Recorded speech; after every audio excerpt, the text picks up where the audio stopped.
السلام علیکم۔ مستند مفتیان کرام سے دینی مسائل کا حل جاننے کے لیے ان کے پورا سر بیانات سننے کے لیے سبسکرائب کیجیے MTM حمزہ آفیشیل چینل کو اور بیل آئیکن کو دبائیے تاکہ ہمارے نئے آنے والی ویڈیوز کے نوٹیفیکیشنز آپ کو ملتے رہیں۔ لائک اور شیئر کرنا مت بھولیے۔ دین کے پیغام کو پھیلانے میں ہماری مدد کیجیے۔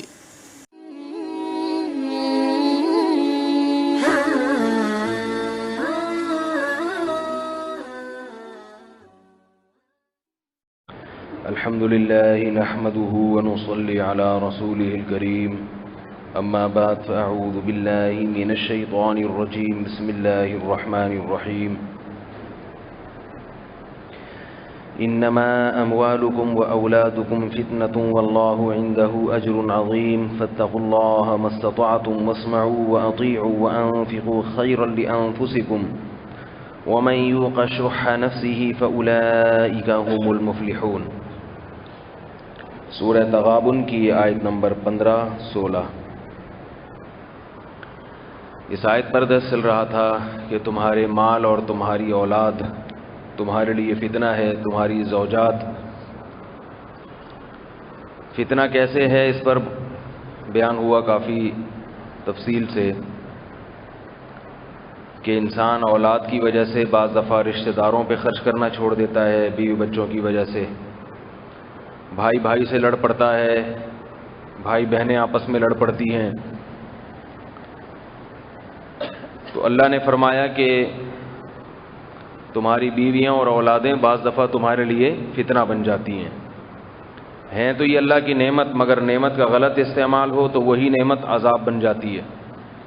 اس کے لیے ایک مثال دی جاتی ہے نا، پیٹرول اللہ کی نعمت ہے، اگر موٹر سائیکل میں یا گاڑی میں ڈالی جائے اور اگر پینا شروع کر دیں گے تو وہ نعمت کے بجائے عذاب بن جائے گا۔ تو اللہ تعالیٰ انسان کو بیوی بچے اس لیے دیتا ہے تاکہ ان کی تربیت کرے اور وہ بڑھاپے میں اس کا سہارا بنے اور یہ ان کی تربیت کرے۔ اگر یہ انہی کے اشاروں پہ چلنا شروع ہو جائے، وہ الٹے سیدھے مطالبات کر رہے ہیں اور یہ مطالبات پورے کر رہا ہے، تو وہ گھر نعمت کے بجائے عذاب بن جائے گا۔ آج گھر گھر میں لڑائی ہے، گھر گھر میں لڑائی۔ اس کی وجہ یہ ہے کہ اولاد کو، گھر والوں کو دین نہیں سکھاتے، ان کو ڈرامے لگا کے دے دیے۔ اب وہ بچے بھی ڈرامے دیکھ رہے ہیں، بیگم صاحبہ بھی ڈرامے دیکھ رہی ہیں۔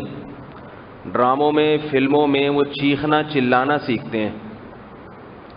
دیکھتے ہیں بیٹی باپ کے سامنے کیسے چیخ رہی ہے، بیوی شوہر کے سامنے کیسے چیخ رہی ہے۔ بچے اپنی زندگی گزار رہے ہیں، وہ والدین کو دخل اندازی بالکل بھی نہیں کرنے دیتے۔ تو جب یہ فلموں میں، ڈراموں میں یہ چیزیں دیکھی جائیں گی تو ظاہر ہے گھر کا ماحول لازمی بگڑے گا۔ یاد رکھو، گھر کے اندر ٹیلی ویژن رکھنا یوں سمجھیں کہ آپ نے گھر میں پیٹرول بھی رکھ دیا لا کے، ماچس بھی رکھ دی اور اجازت دے دی کہ جب چاہو آگ لگا دینا۔ بہت بڑی حماقت اور بہت بڑی بے وقوفی ہے۔ اس لیے اس کا بہت خیال کیا کریں۔ اولاد کیسے عذاب بنتی ہے، اس میں ایک بہت اہم چیز ہے کہ بچوں کو آپ جو تعلیم دلا رہے ہیں وہ کون سی تعلیم ہے اور کس ماحول میں دلائی جا رہی ہے۔ سب سے اہم چیز بچوں کی تربیت میں یہ ہے کہ آپ کا بچہ پڑھتا کہاں ہے، کس ماحول میں پڑھتا ہے اور اس کو کیا پڑھایا جا رہا ہے۔ اسکول کا سلیبس خود بھی چیک کر لیا کریں۔ بہت سارے اسکولوں میں بچوں کو بچپن سے ہی بےہودگی کی تعلیم دی جاتی ہے، سلیبس میں، ان کے نصاب میں یہ چیز شامل ہوتی ہے۔ اور تعلیم اگر اچھی بھی ہو، ماحول بہت برا دیا جاتا ہے بچوں کو۔ میری بچی چھوٹی تھی، بیٹا بھی، تو میں نے 2 سال تک اسکول میں داخل نہیں کیا، حالانکہ ان کے اسکول میں ایڈمیشن کی ایج ہو گئی تھی، مگر میں نے نہیں ایڈمٹ کیا ان کو۔ وجہ اس کی ہے کہ میں نے اڑوس پڑوس میں جتنے اسکول دیکھے، صبح صبح سب میں موسیقی سکھائی جا رہی ہے۔ بچیوں کا جو ڈریس ہے وہ ٹانگیں ننگی، ان کی برہنہ ٹانگیں، بچے پورے پیک ہو کر آ رہے ہیں اسکول میں، اور بچیاں اسکرٹ پہن کے آ رہی ہیں, ٹانگیں ننگی ہیں. آپ بتاؤ, جب آپ اپنی بیٹی کو یہ لباس سکھاؤ گے اس کے دل میں حیا کیسے پیدا ہوگی؟ دیکھو بھائی, ہم لوگ کپڑے پہنتے ہیں نا سب, کیونکہ بچپن سے پہنتے آ رہے ہیں. اگر ہمارے ماں باپ ہمیں کہتے کہ کپڑے پہننے کی آپ کو اجازت نہیں ہے, تو پھر ہمیں کسی کے سامنے کپڑے اتارتے ہوئے شرم آتی؟ ذرا بھی نہیں آتی. اسی ماحول میں ایک صاحب نے بتایا کہ وہ امریکہ گئے تو کسی فیملی میں اپنی بیٹی کا رشتہ کرنا تھا انہوں نے, تو اپنے ہونے والے داماد سے ملاقات کے لیے گئے. ہونے والے متوقع داماد کو پتہ چلا کہ متوقع سسر صاحب آئے ہوئے ہیں, یعنی جن سے بھی چانس ہے سسر بننے کا. داماد کے گھر والوں نے کہا کہ بھائی بیٹا آپ آ جاؤ, فون کیا اس کو کہ آئے ہوئے ہیں آپ کے رشتے والے, آ کے مل لیں. وہ لڑکا کہیں ایکسرسائز کر رہا تھا چڈی پہن کے, چڈی بھی کہتے ہیں, کچھا بھی کہتے ہیں, نیکر بھی کہتے ہیں, کچھ بھی کہہ لیں آپ اس کو. نیکر پہن کے, قمیض بھی اتاری ہوئی اور ٹانگیں بھی ساری برہنہ, ایکسرسائز کر رہا تھا. اسے پتا چلا کہ اس طرح کے معزز مہمان آئے ہیں تو بھاگتا ہوا اسی طرح آ کے صوفے پہ ان کے سامنے بیٹھ گیا. Yes uncle, what do you like to say, کیا آپ کہنا چاہتے ہیں مجھ سے, بچی کے سلسلے میں کیا بات کرنا چاہتے ہیں, یا میرے بارے میں کیا بات کرنا چاہتے ہیں؟ تو یہ تھے پاکستانی. یہ دیکھ کے ہی بفر گئے کہ بھائی تم میرے بننے والے داماد ہو, چڈی میں آ کے میرے سامنے بیٹھ گئے. تو انہوں نے وہیں رشتے کا انکار کر دیا کہ ہمیں اس قسم کی چیزیں نہیں چاہیے, ہمیں مہذب آدمی چاہیے جس کو یہ تو پتا ہو کہ کس سے ملنے کے وقت کون سا ڈریس, نماز کے وقت کون سا ہوتا ہے, مہمانوں سے ملنے کے وقت کیا پہننا چاہیے. سوتے ہوئے چلو چلتا ہے یا ایکسرسائز کے وقت چلتا ہے, لیکن کم از کم یہ موقع تو نہیں ہے. تو وجہ کیا ہے کہ اس کو یہ اس کا احساس کیوں نہیں تھا کہ وہ اسی طرح بھاگتا رہتا تھا, لوگوں کے سامنے آتا رہتا تھا. وہاں سارے ایسے نہیں ہوتے, کہیں یہ نہ سمجھے کہ میں ان لوگوں کو برا کہہ رہا ہوں, وہاں بھی بہت سارے تہذیب یافتہ لوگ ہیں. جو نہیں ہیں ان کی بات کر رہا ہوں. تو میرے بھائی, لڑکے میں حیا کا عنصر ہونا اتنا ضروری نہیں ہے, بچی کے لیے تو حیا بے انتہا ضروری ہے. یاد رکھو, اگر بیٹی میں حیا نہیں ہے تو وہ باپ کے قابو میں آ ہی نہیں سکتی. ناممکن ہے کہ باپ اس پہ کنٹرول کر لے. وہ باپ کی عزت کا کسی بھی وقت جنازہ نکال سکتی ہے. اور یاد رکھیں, حیا اور شرم ایک ایسی چیز ہے جس سے انسان برائیوں سے بچا رہتا ہے. اگر طبیعت میں شرم نکل گئی, جو چاہے کرو, پھر جو چاہے کرو. پھر وہ باپ کے سامنے اونچی آواز سے چیخ چلا کے بات بھی کرے گی. ابا آپ کون ہوتے ہیں میری پرائیویٹ لائف میں ٹانگ اڑانے والے؟ آپ کون ہوتے ہیں ان باکس میں جا کے میرے ایس ایم ایس چیک کرنے والے؟ اب مجھے بتاؤ, جب بیٹی باپ کو یہ تانا دے کہ آپ کون ہوتے ہیں میں جس سے چاہوں فون پہ بات کروں, میں جس سے چاہوں ملوں, آپ کون ہوتے ہیں ٹانگ اڑانے والے, تو باپ پہ کیا گزرے گی؟ اور باپ کچھ کر سکتا ہے ایسے موقع پہ؟ کچھ بھی نہیں کر سکتا. مارے گا, پیٹے گا, گھر سے بھاگ جائے گی. لوگ کیا کہیں گے؟ فلاں کی بیٹی گھر سے بھاگ گئی. کہیں پکڑی جائے گی, لوگ کہیں گے فلاں کی بیٹی پکڑی گئی ہے. آج کل تو میڈیا والے عزت اچھالنے میں تلاش میں رہتے ہیں. خاص طور پہ کسی داڑھی والی کی عزت اچھالنے میں میڈیا کو اتنا مزہ آتا ہے, اتنا مزہ آتا ہے کہ انتہا نہیں ہے اس کی, کسی داڑھی والے کی. ایک دفعہ ایک بہت بڑے عالم, ان کے بارے میں خبریں شائع, اس وقت واٹس ایپ کا زمانہ نہیں تھا, ورنہ واٹس ایپ پہ کلپ بھی آ جاتے. ان کی وائف کہیں بیوٹی پارلر گئی ہیں تو اخباروں میں خبر آ گئی کہ فلاں عالم, فلاں بزرگ کی بیوی بیوٹی پارلر میں 80,000 کا میک اپ کرا کے آئی ہے. میرے پاس بھی میسج آنا شروع ہو گئے کہ یہ دیکھو, علماء خود لوگوں کو سادگی کی تلقین کرتے ہیں اور ان کی بیویاں بیوٹی پارلر میں اتنا اتنا مہنگا میک اپ کر رہی ہیں. تو میں نے کہا بھائی, میک اپ کرنا تو سادگی کے خلاف نہیں ہے. اگر کسی کی بیوی جائز حدود میں رہ کے میک اپ کر رہی ہے تو چاہے بزرگ کی ہو یا کسی عامی آدمی, اس میں کیا حرج ہے؟ باقی ہے کہ 80,000 کا میک اپ, تو اگر اس کی آمدن 1 کروڑ ہے تو 80,000 ان کے لیے کچھ بھی نہیں ہے. اسراف کا جو تعلق ہے نا, اسراف, فضول خرچی, اس کا تعلق انسان کی اپنی آمدن سے ہے. لوگوں کو اسراف اور فضول خرچی کی ڈیفینیشن معلوم نہیں ہے. اسراف کسے کہتے ہیں؟ ایک ہی چیز ایک آدمی کے حق میں اسراف ہے، دوسرے کے حق میں نہیں ہے. دیکھو ایک آدمی غریب ہے، 10,000 روپے اس کی تنخواہ ہے. وہ جب شادی کرتا ہے تو ولیمے میں، ڈیفنس میں ولیمہ کرتا ہے، اور ایک جو ہے نا 5-6 لاکھ روپے ولیمے پہ لگا دیتا ہے. اس کو گناہ ہوگا، یہ اسراف ہے. جب تمہاری اوقات 10-20 ہزار کی تھی تو تم نے 2-4 لاکھ روپے کا ولیمہ کیوں کیا؟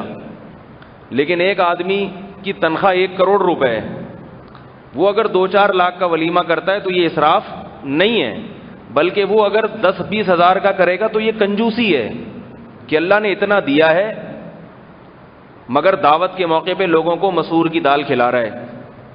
صحیح ہے نا؟ تو ہم ہر ایک کو ایک ہی حکم لگا دیتے ہیں، اسراف فضول خرچی. ہر ایک کا الگ حکم ہے شریعت میں. ہاں یہ ضرور ہے، 2 چیزیں ہیں، بات چل پڑی ہے تو بتا دوں. ایک ہوتا ہے اسراف اور ایک ہوتی ہے تبذیر. قرآن میں آتا ہے ان المبذرین کانوا اخوان الشیاطین، تبذیر کرنے والے بھی شیطان کے بھائی، اور اسراف کرنا بھی حرام. اسراف کہتے ہیں اپنی آمدن سے زیادہ، اپنی اوقات سے زیادہ خرچ کرنا. یہ حد سے اسراف کا مطلب حد سے تجاوز. آپ کی حدود اتنی ہیں، آپ ایک گورنمنٹ کے ادنا سے ملازم ہیں، آپ ٹھیلا لگاتے ہیں، آپ کا چھوٹا موٹا سا پان کی کھوکھا ہے، اور خرچ ایسے کر رہے ہیں جیسے آپ کی فیکٹریاں چل رہی ہوں. ظاہر ہے تھوڑے دنوں میں آپ روڈ پہ آ جائیں گے. اسی وجہ سے اللہ نے قرآن میں فرمایا، اسراف کو جس آیت میں حرام قرار دیا، وَلَا تَبْسُطْهَا وَلَا تَجْعَلْ يَدَكَ مَغْلُولَةً إِلَىٰ عُنُقِكَ، کہ اپنے ہاتھ کو نہ تو اپنی گردن سے باندھو، وَلَا تَبْسُطْهَا كُلَّ الْبَسْطِ، نہ دونوں ہاتھوں کو پھیلا دو، فَتَقْعُدَ مَلُومًا مَحْسُورًا، ایسا نہ ہو کہ پھر تھکے ہارے ملامت لوگ تمہیں کریں گے تمہارے پاس کچھ نہیں اور لوگوں سے بھیک مانگنا شروع کر دو. تو اپنی چادر دیکھ کے پاؤں پھیلاؤ. اس کو کیا کہتے ہیں؟ اسراف. یہ ہر ایک کا مختلف ہے. غریب آدمی کے لیے اسراف کے احکام الگ ہیں، متوسط طبقے کے آدمی کے لیے اسراف کے احکام الگ ہیں، دولت مند کے لیے اسراف کے احکام الگ ہیں. دولت مند اگر اپنی حیثیت کے مطابق دعوت نہیں کرتا بلکہ وہ کہتا ہے میں سادگی، اور سادگی سے یہ مراد لیتا ہے کہ میں بہت ہی ہلکا قسم کا چاول، ٹوٹا چاول ڈال رہا ہے بریانی میں، صحیح ہے نا، اور 10 کلو بریانی میں آدھا کلو مرغی، کہ بھئی تاکہ بس مرغی کا ہلکا سا لک آ جائے، مرغی نہ آئے. لوگ اعتراض کر رہے ہیں تو بولیں بھئی اسلام میں سادگی ہے. تو بھئی تمہاری آمدن اتنی ہے تو تم تو پرتکلف کھلاتے ہی نہیں. اگر شوق نہیں تھا تو کھلایا ہے تو اپنے حساب سے کھلاؤ. یہ اگر اپنے حساب سے نہیں کھلاتا تو یہ کیا سمجھا جائے گا؟ یہ عمل کنجوسی، بخل. وہی پھر اشکال ہوتا ہے کہ نبی صلی اللہ علیہ وسلم نے تو بہت سادہ زندگی گزاری ہے. اس لیے گزاری ہے کہ آپ صلی اللہ علیہ وسلم نے دولت رکھی ہی نہیں ہے. آپ تو غربت کی حالت، پیسہ آیا تو صدقہ کر دیتے تھے. تو اس لیے آپ صلی اللہ علیہ وسلم نے معیار کم رکھا ہے زندگی کا. سلیمان علیہ السلام نے دولت رکھی ہے تو معیار بھی اونچا رکھا ہے. حضرت سلیمان علیہ السلام کے کپڑے سادہ نہیں تھے کہ بالکل پھٹے ہوئے پیون زدہ کپڑے ہوں، ایسا نہیں تھا. اور شاہی تخت تھا اور تاج تھا سر پہ بادشاہوں والا، بڑی زبردست بادشاہوں، خادم ہزاروں سینکڑوں خادم، کیونکہ دولت رکھی ہے. ہمارے نبی نے نہیں رکھی. تو اس لیے آپ صلی اللہ علیہ وسلم نے جو ہے نعمت، دنیا کی نعمتوں سے اجتناب کیا ہے. البتہ یہ ضرور ہے کہ دولت مند بھی سادگی پر عمل کر سکتا ہے، سادگی پر عمل کر سکتا ہے کہ دعوت میں تکلف بھی ہو، سادگی بھی ہو. یہ پھر ایک الگ موضوع ہے، یہ کسی اور وقت بیان کروں گا، کیونکہ جو کہنا چاہ رہا ہوں پھر وہاں سے بات ہٹ جائے گی. تو آپ کو بٹھایا ہوا اس لیے کہ آپ جو ہے نا ٹرننگ کہاں سے ٹرن مار رہا ہوں میں، ہوتا ہے نا، اصل موضوع سے ہوتے ہوتے ادھر ٹرن مارنے لگتا ہوں. تو ذرا پکڑ کے رکھیں، کیچ کریں گے، یہ بات ادھر ادھر نہ چلی جائے. تو اسراف کسے کہتے ہیں؟ اپنی آمدن سے زیادہ. اور تبذیر کہتے ہیں، تبذیر کہتے ہیں جس کو اللہ نے شیطان کا بھائی قرار دیا. تبذیر کہتے ہیں غیر محل میں خرچ کرنا، ایسی جگہ خرچ کرنا جو خرچ کرنے کی نہیں ہے. چاہے اپنی آمدن کے اندر رہتے ہوئے خرچ کرے. اسنوکر پہ اڑا رہا ہے، ڈبو پہ اڑا رہا ہے، گٹکوں پہ اڑا رہا ہے، سگریٹ پہ اڑا رہا ہے پیسہ، اللہ نے پیسے کی جو نعمت دی ہے ان فضولیات پہ اڑانے کے لیے نہیں دی، بیکار اڑائے جا رہا ہے۔ ایک آدمی کو پتا ہے کہ میں اتنے کھانے کھا نہیں سکتا شادی میں، اور میں اتنے کھانے کھلا نہیں سکتا، پتا ہے، لیکن اپنی دولت کی نمائش کے لیے 100 قسم کے کھانے پکوا لیتا ہے، حالانکہ پتا ہے کہ اتنے کھانے کوئی بھی نہیں کھائے، لیکن بس دنیا کہے گی دیکھو 100 کھانے۔ اگرچہ یہ 100 کھانے اس کی آمدن کے اندر اندر ہیں، مگر یہ بے محل ہیں، کوئی کھا نہیں سکتا۔ لوگ دیکھتے زیادہ رہیں گے، کھائیں گے کم، 2 4 5 6 بھی بنوا لیتے، لیکن اچھے کوالٹی کے بنوا لیتے، مگر آپ نے اتنے کو پھینکے گا سارا کا سارا۔ یہ ہے تبذیر۔ ویڈیو گیم پہ خرچ کر رہے ہیں، اور معلوم نہیں کیا کیا فضولیات پہ لوگ خرچ کرتے ہیں، خام خواہ کے پلاٹ خرید کے ڈالتے چلے جا رہے ہیں، خام خواہ کے گھر بناتے۔ بعض لوگوں کے پاس فالتو پیسہ آتا ہے، گھر توڑ کے بناتے رہتے ہیں، یہ توڑ دو دوبارہ بنا دو، پھر توڑ دو دوبارہ بنا دو، پھر توڑ دو دوبارہ بنا دو۔ یہ ہے بے محل پیسہ خرچ۔ اور بہت ساری اچھی جگہیں تھی جہاں اس کو خرچ کرنا چاہیے تھا، مگر یہ ان کو چھوڑ کر بیکار جگہوں پر خرچ کرتا ہے، تو اسے کہتے ہیں تبذیر۔ تو اب بتائیں کہاں سے بات چل رہی تھی بھائی؟ ہاں، بچے کے اسکول کی بات چل رہی تھی، بچوں کی تربیت۔ جی ہاں، میں یہ بات عرض کر رہا تھا کہ اب کسی عالم کی زوجہ اگر بیوٹی پارلر میں جا رہی ہے، اس عالم کی گنجائش ہے کہ وہ 80,000 کے 1 لاکھ کا میک اپ کروا سکتا ہے، تو جائز ہے، یہ کوئی حرج نہیں ہے۔ دوسری بات یہ کہ اگر وہ گئی، نامناسب بھی ہے، تو کسی کی ذاتی زندگی میں دخل اندازی کرنا کہ فلاں کی بیوی یہ کر رہی ہے، فلاں کی بیٹی یہ کر رہی ہے، فلاں کا بھائی یہ کر رہا ہے، فلاں کا ماموں ایسا ہے، فلاں کا چاچا ایسا ہے، اور فلاں خود ایسا ہے، شریعت نے اس کو حرام قرار دیا ہے، ان باتوں کو ناجائز قرار دیا ہے۔ لوگوں کی ذاتیات میں نہ گھسو، اپنے کام سے کام رکھو۔ ذاتیات سے ایک واقعہ یاد آیا، بیان کے آخر میں بتاؤں گا، ورنہ پھر موضوع سارا دوسری طرف چلا جائے گا۔ اب آپ نے مجھے یاد دلانا ہے، امی بھائی کا واقعہ ہے، بس یہ ذہن میں رکھنا۔ کس کا واقعہ ہے؟ امی، ٹھیک ہے، پورا نام نہیں ابھی بتا رہا، امی۔ تو میں یہ عرض کر رہا ہوں کہ اگر بچی میں حیا نکل جائے، بچی کی طبیعت میں حیا نکل جائے، تو وہ باپ کی عزت کا جنازہ، اور باپ اگر داڑھی والا ہے، نمازی ہے، پھر تو آپ دیکھو اس کی عزت ایسی کافور ہو جائے گی کہ اس کو دوبارہ عزت بحال کرنا بڑا مشکل کام ہوگا۔ تو بچیوں پہ کنٹرول کرنا چاہیے۔ کنٹرول کا مطلب یہ نہیں کہ ماریں دھاڑیں، بچی کی طبیعت سے حیا نہ نکلنے پائے، حیا۔ یہ جو آج کل لڑکیوں کو براڈ مائنڈڈ، بولڈ بنایا جاتا ہے نا، بولڈ، ہر ایک کی آنکھوں میں آنکھیں ڈال کے بات کریں، میڈیا تو اس کو بہت اچھالتا ہے کہ لڑکی ایسی ہونی چاہیے کسی سے ڈرے نہیں، مردوں کے شانہ بشانہ چلے، آنکھوں میں آنکھیں ڈال کے بات کرے۔ تو یاد رکھو، جس دن عورت نے یہ بات سیکھ لی کہ وہ مردوں کی آنکھوں میں آنکھیں ڈال کے چیخنا چلانا سیکھ لیا، تو وہ پھر شوہر کے قابو میں نہیں آئے گی، وہ بھائیوں کے قابو میں نہیں آئے گی، وہ باپ کے قابو میں بھی نہیں آئے گی۔ میرے پاس تو دن بھر کتنے کیسز آتے ہیں،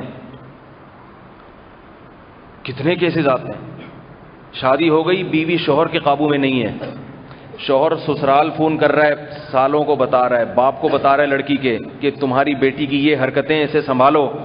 انہوں نے مار پیٹ کے دیکھ لیا، سب کچھ کر لیا، وہ اپنے داماد سے کہتے ہیں بھائی ہمارے قابو میں نہیں ہے، ہم مانتے ہیں کہ یہ غلطی پر ہے، تم غلطی پر نہیں، لیکن یہ ہمارے قابو میں نہیں ہے۔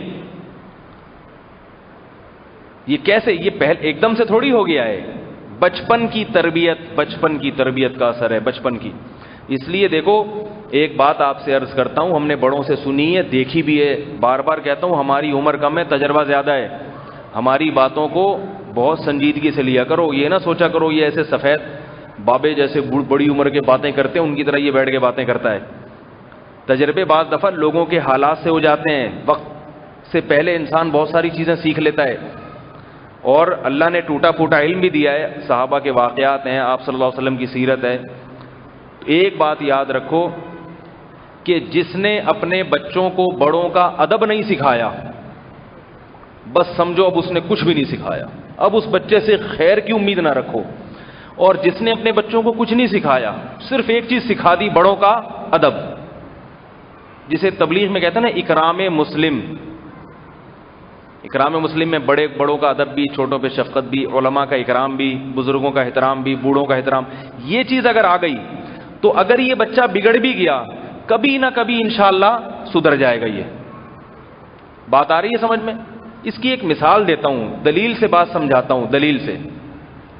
دیکھو یہ قرآن جسے ہم چومتے ہیں, جسے ہم سینے سے لگاتے ہیں, اس پر کوئی عمل کرے نہ کرے, فاسق فاجر مسلمان جو شراب بھی پیتا ہے, زنا بھی کرتا ہے, مگر اس قرآن کو سینے سے لگاتا ہے نا, کیا خیال ہے؟ ادب تو کرتا ہے نا, ہاتھ سے نیچے گر جائے کتنا ڈرتا ہے, گھبراتا ہے, اور اس کی کوئی گستاخی کر دے, اس کے سامنے اٹھا کے پھینک دے, کیسا آگ بگولا ہو جاتا ہے, اور ہونا بھی چاہیے. اس ادب کا فائدہ کیا ہوتا ہے کہ جب اس کے سامنے قرآن کی نصیحت کی جائے گی, عمل کرے نہ کرے لیکن نصیحت کو سنے گا. اللہ کا کلام, میں نے خود دیکھا ہے لوگوں کو, بڑے بڑے قاتل ہوتے ہیں, گنہگار ہوتے ہیں, لیکن جب اللہ کی کلام ان کے سامنے پڑھا جاتا ہے, ان کی آنکھوں سے آنسو نکلتے ہیں, ڈرتے ہیں, گڑ گڑاتے ہیں, کاش ہم سے یہ گناہ چھوٹ جائے. وجہ کیا ہے؟ دل میں احترام ہے. تو اس بات کی امید ہوتی ہے کہ آج نہیں تو شاید کل لائن پہ آ جائے, کل نہیں تو پرسوں. آتا لائن پہ کیوں نہیں ہے؟ کہ قرآن کی تعلیمات کوئی اس تک پہنچانے والا نہیں ہوتا, اور اگر کوئی پہنچانے والا بھی ہوتا ہے تو اس طرح سے نہیں پہنچاتا جس طرح سے اللہ نے پہنچانے کا حکم دیا, حکمت کے ساتھ, مصلحت کے ساتھ. بعض دفعہ بات اچھی ہوتی ہے, پہنچانے والا اس کو پھینک کے آ جاتا ہے. عطر کی خوشبو آپ کسی کو دیں, ادب تمیز کے ساتھ دیں تو لے گا بھی, لگائے گا بھی, اور عطر کی بوتل اٹھا کے منہ پہ مار دیں اس کے, کہ بھائی لگا لینا جب موڈ ہو. میاں بیوی کے گھروں میں جھگڑے ہوتے ہیں نا, تو شوہر لا کے دیتا ہے سودا, کبھی غصے میں ہوتا ہے, بیوی نے دہی منگوائی, یہ اٹھ نہیں رہا, بیگم صاحبہ کہہ رہی ہیں افطاری بنانی ہے, دہی بھی لے آئیں, ان کو روزہ لگ رہا ہے, اٹھ نہیں رہے. یہ ہوتا ہے ایسا گھروں میں کہ ابھی تو مجھ سے انڈے منگوائے تھے, اسی وقت کہہ دیتی جب انڈے لینے گیا تھا اس وقت نہیں کہا جا سکتا تھا کہ دہی بھی لے کے آ جاؤ. یہ عام طور پر نارمل کیسز ہیں گھروں کے اندر. جب انڈے لینے بھیجا تھا یا پکوڑے لینے بھیجا تھا اس وقت کہہ دیتی نا کہ دہی بھی لے آؤ. بھائی بھول گئی, اب لے آئیں. اب اس کو غصہ آ رہا ہے, اٹھ نہیں رہا. اب ظاہر ہے پولیس تو نہیں بلوائے گی وہ اس کو اٹھانے کے لیے, اس نے تانے دینا شروع کر دی, اٹھا نہیں جاتا, ہم کیا کریں, چاٹ کیسے کھائیں گے, دہی بڑے کیسے پکیں گے. بالآخر یہ بھنا کے غصے میں گیا اور دہی لا کے بیگم کے منہ پہ مار دی. ایسا ہوتا ہے, یا اٹھا کے یوں کر کے پھینک دی. تو وہ نہیں بناتی, پھر وہ کہتی آج دہی کے علاوہ سب کچھ آئے گا, دہی نہیں آئے گی. یہ پھڈے بھی ہوتے ہیں گھروں میں, اٹھا کے جب یوں پھینکا تو اٹھا کے اس سے بھی زیادہ اسپیڈ سے پھینکتی ہے واپس. وجہ کیا ہے؟ آپ نے لا کے بھی دے دی, سب کچھ کر دیا, مگر جو دینے کا اسٹائل تھا نا یہ بیگم کو پسند نہیں. دہی تو بہت پسند آئی, آپ بھی پسند آئے, مگر دہی پیش کرنے کا اسٹائل اسے پسند نہیں آیا. یار یہ اسٹائل ذرا پسند نہیں آیا, عزت سے پیش کرتے. تو گھر میں پھڈا ہو جاتا ہے, لڑائی جھگڑا. اس کو یہ غصہ کہ میں اتنی دور سے لے کر آیا اور قبول نہیں کر رہی. وہ کہہ رہی ہے کوئی لانے کا طریقہ, میں کو نوکر ہوں, ملازمین کو ایسے دیجیے, زکوٰۃ بٹ رہی ہے کہ یہاں پہ. قرآن کے احکام ہوتے ہیں, پیش کرنے کا طریقہ نہیں آتا, اٹھا کے پھینک دیا اس کے اوپر. بات ہی قل یا ایھا الکافرون سے شروع کی. ایک غیر مسلم آپ کے سامنے آیا ہے. اب قرآن میں غیر مسلم کے خطاب کے مختلف طریقے ہیں.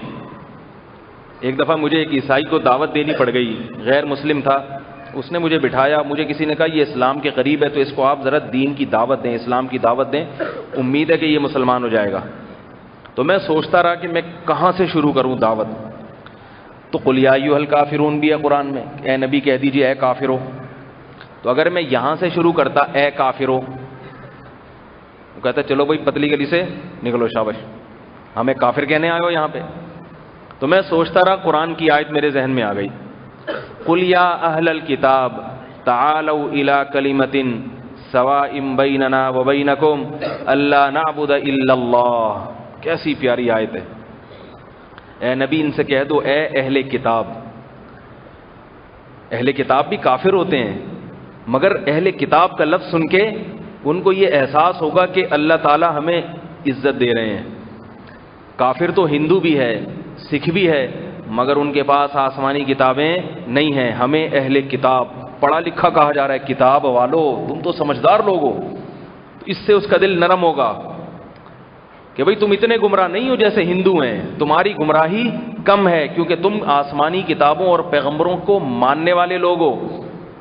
اور پھر تعالو آؤ، ایک ہوتا ہے ایتی آ جا، اردو میں بھی کسی کو بلانا ہو آئیے کہتے ہیں کہ نہیں کہتے، بلکہ اس سے بھی زیادہ مہذب لفظ ہے تشریف لائیے. نہیں بھی چاہ رہا ہوگا دل تو انسان چلا جائے گا. پولیس والے جب کسی کو گرفتار کرتے ہیں نا تو اتنے غلط طریقے سے کہ اس کا دل نہیں چاہتا. اگر پولیس والے ایسے بولے تشریف لائیے، خود ہی موبائل میں جا کے بیٹھ جائے گا. وہ عزت نہیں دیتے. وہ تشریف لائیے، کیا خیال ہے؟ تشریف لائیے، دل چاہتا ہے کہ آ جاؤں. اس سے تھوڑا کم درجے کا لفظ ہے آئیے، تو بھی انسان کا دل چاہتا ہے. اس سے تھوڑا کم درجے کا لفظ ہے آ جائیں، تو بھی انسان کہتا ہے چلو تھوڑی سی. اردو کی بڑی خوبصورت زبان ہے، خدا کی قسم. یہ سب اردو میں ملے گا آپ کو. اردو جو ہے نا یہ زبان ہی اونچے خاندانوں میں بننے والی زبان ہے، یہ مہذب قوموں میں. لیکن آج اردو کی قدر نہیں ہو رہی ہے. انگلش میں سب کو کیا کہتے ہیں؟ کم ایئر، بس اس سے زیادہ نہیں ہے. اردو میں کتنے سارے الفاظ ہیں، ہر ایک کو اس کا درجہ مقام دیا جاتا ہے. اس لیے اردو زبان کی قدر کیا کریں. اور اردو کو آپ ٹھیک ہے انگلش سیکھ رہے ہیں، یورپ امریکہ میں رہنے والے بھی لوگ، مگر اپنے بچوں کو اردو بھی سکھائیں. ادب تمیز انگلش میں نہیں ہے، اردو میں ہے. انگلش کی اپنی فضیلت ہے، بین الاقوامی زبان ہے، لیکن تمیز جو آئے گی نا گھر میں وہ کہاں سے آئے گی؟ وہ اردو سے آئے گی، انگلش سے نہیں آئے گی. انگلش میں تو او ڈیڈ، او مام، بھائی یہ چیختا رہے گا. امی جان کا لفظ ہی نہیں ہے. جان کا لفظ کتنا اچھا ہے، جائیں نا، کیجیے نا، بس ہر جگہ پلیز لگا دیتے ہیں. وہ ہر بات سے پہلے، وہ تو پولیس والا بھی گرفتاری سے پہلے پلیز کہہ کے گرفتار کرتا ہے. تو خیر آئیے، آ جائیں، آؤ، یہ تھوڑا سا کم درجے کا ہو گیا ہے بھائی. اس کے بعد کل ہمارے ہاں ایک ساتھی تھے، کھانے پہ مجھے بلا رہے تھے. وہ بیچارے گاؤں سے آئے ہیں، ان کو زیادہ اردو نہیں آتی. مجھے کہتے آ بار بار. میں نے کہا ایسے بلا رہے جیسے مرغیوں کو دانا ڈالنے کے لیے بلایا. آ آئیے، آ جائیں، تشریف لائیں، یہ بولو. خیر ان بیچاروں کو اردو آتی نہیں تھی، ان کو کے ساتھ تو میں مزاح کر رہا تھا. مجھے بار بار کہہ رہے ہیں یوں کر کے آ. میں نے کہا بھائی مرغیوں کو دانا ڈال رہے ہو کیا؟ تو آ جائیے، آئیں، آئیے، اور یہ تھوڑا کم درجے کا ہو گیا. اور بالکل ہی اگر گرانا ہے آ بے، چل بے لگا دو آخر میں، تو ذرا بازاری زبان بن جائے گی. اتھے وڑ، اور زیادہ اس میں کرنا ہے نا، اتھے وڑ، پراں وڑ، اس طرح کے الفاظ آپ بولنا شروع کر دو، اور تھوڑا سا غصے میں آ جائے گا. تو قرآن نے بہت شائستہ لفظ استعمال کیا. تعالو عربی کا مطلب تشریف، آ جائیے، آؤ، تشریف لائیں، یعنی مہذب لفظ ہے تعالو. جب چھوٹا کسی بڑے کو بلاتا ہے تو کہتا ہے تعالو. تو قرآن عیسائیوں کو دین کی دعوت دے رہا ہے، اور الفاظ کیا ہیں؟ قل، اے نبی ان سے کس لہجے میں بات کرنی ہے آپ نے؟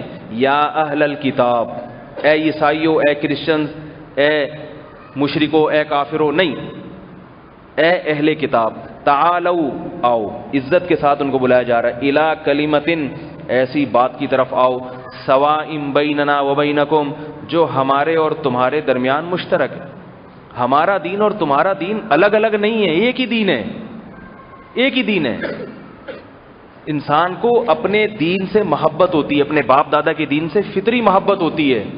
اپنے باپ دادا کے دین کو چھوڑنا انسان کے لیے آسان نہیں ہے.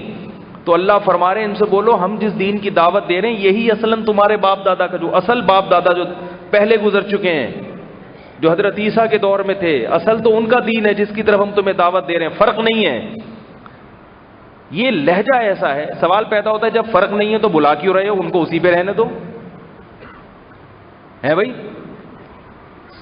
سوال ہی پیدا نہیں ہو رہا تو جواب کہاں سے پیدا ہوگا؟ ہو رہا ہے سوال کہ بھائی جب کوئی فرق نہیں ہے تو بلا کیوں رہے ہو؟ تو آگے بتایا جا رہا ہے اصل میں فرق نہیں ہے، تم لوگوں نے بنا لیا ہے. اصل میں کوئی فرق نہیں ہے. تعالوا الی کلمۃ، آؤ ایسی بات کی طرف، سواء بیننا و بینکم، جو ہمارے تمہارے درمیان مشترک ہے. بھائی ہم کوئی نئے دین کی دعوت نہیں دے رہے. اللہ نعبد الا اللہ، وہ قدر مشترک کیا ہے کہ ہم اللہ کے سوا کسی کی عبادت نہیں کریں گے.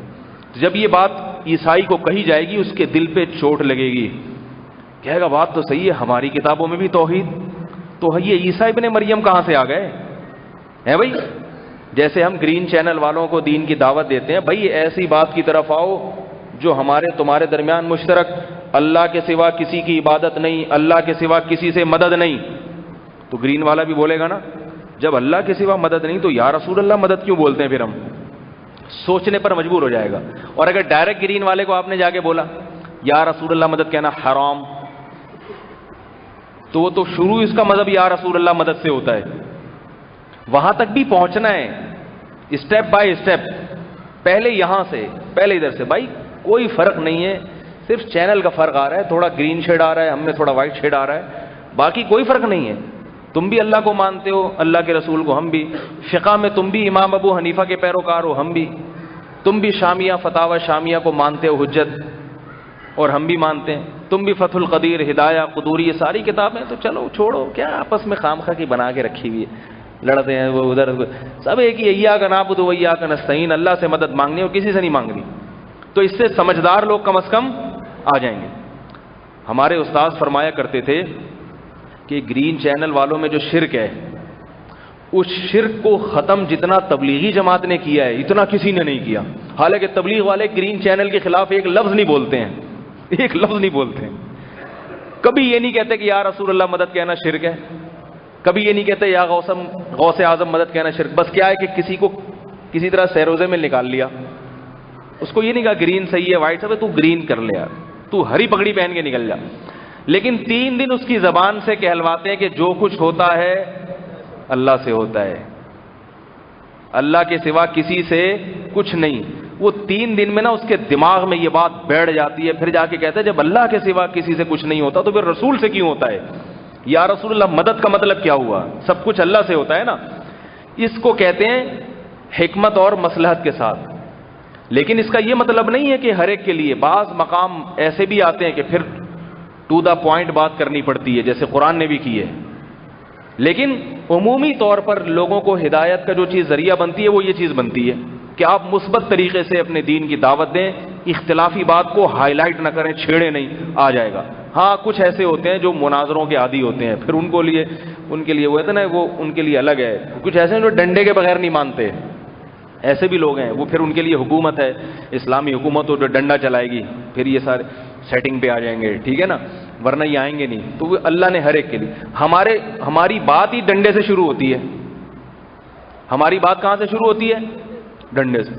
ایسی بات کرو وہ ایک دم 2 فٹ اچھل کے دور بھاگ جائے، 2 فٹ اچھل کے دور بھاگ جائے. یہ نہیں ہوتا. اب قادیانی سے آپ کی بات ہو رہی ہے، تو منجا ہوا قادیانی ہے، کوئی مناظر ہے، اس سے بات کرنے کا طریقہ الگ. لیکن ایک نیوٹرل قسم کا قادیانی ہے جو بچپن سے قادیانیوں میں ہی پلا بڑا ہو، اس کو کبھی علماء سے بات کرنے کا موقع نہ ملا، اس کو تبلیغ کا طریقہ کیا ہے؟ اس کو یہ نہیں کہ ایک دم ڈائریکٹ مرزا کی ذات پہ کیچڑ اچھالنا شروع کر دے. مرزا تو گوں کھاتا تھا، گوبر کھاتا تھا، وہ ایک الگ حقیقت ہے، مگر یہ بتانے کی ضرورت نہیں ہے کہ گوں کھاتا تھا، گوبر کھاتا. اس نے ساری زندگی یہ سنا ہے، مرزا رحمۃ اللہ علیہ یہ لفظ سنتا آ رہا ہے. اس کو طریقہ کیا ہے کہ بھائی ایسا کرو، بیٹھ کے بات چیت کر لیتے ہیں، ٹھیک ہے نا، کتابیں دکھا دی جائیں اس کو، بھائی نبی صلی اللہ علیہ وسلم کے ختم نبوت کا یہ مطلب ہے. اگر یقین نہیں آتا تو چلو آہستہ آہستہ آہستہ آہستہ مصلحت. حضرت مفتی محمد شفیع صاحب رحمہ اللہ تعالیٰ فرمایا کرتے تھے کہ حق بات اگر طریقے سے کہی جائے تو اثر لازمی رکھتی ہے. کہنے والا مخلص ہو اور کہنے کا طریقہ درست ہو، اس کا اثر ہوتا ہے. پورا ہدایت پر نہیں آیا نا تو کم از کم اپنے مذہب کے بارے میں وسوسے اس کو ضرور آئیں گے کہ میں گڑبڑ تو نہیں کر رہا کہیں. پھر کسی لالچ کی بنیاد پہ قائم رہے تو ایک الگ بات ہے، لالچی ہو تو پھر ہدایت مقدر میں ہی نہیں ہے نا. لیکن اگر حق کی تلاش میں ہوگا تو اللہ اس کو ہدایت دے دیں گے. تو میں نے وہ عیسائی کا واقعہ سنا رہا تھا کہ میں نے سوچا اس کو میں کیا بتاؤں. میں نے یہ آیت پڑھ دی، اس کا ترجمہ کر دیا. بھائی کچھ باتیں ہمارے اور آپ کے درمیان مشترک ہے. تورات بھی یہ کہتی ہے، انجیل بھی یہ کہتی ہے کہ اللہ نعبد الا اللہ، اللہ کے سوا کسی کی عبادت نہیں ہوگی. اللہ نعبد الا اللہ ولا نشرک بہ، اور ہم اس کے ساتھ کسی کو شریک نہیں کریں گے.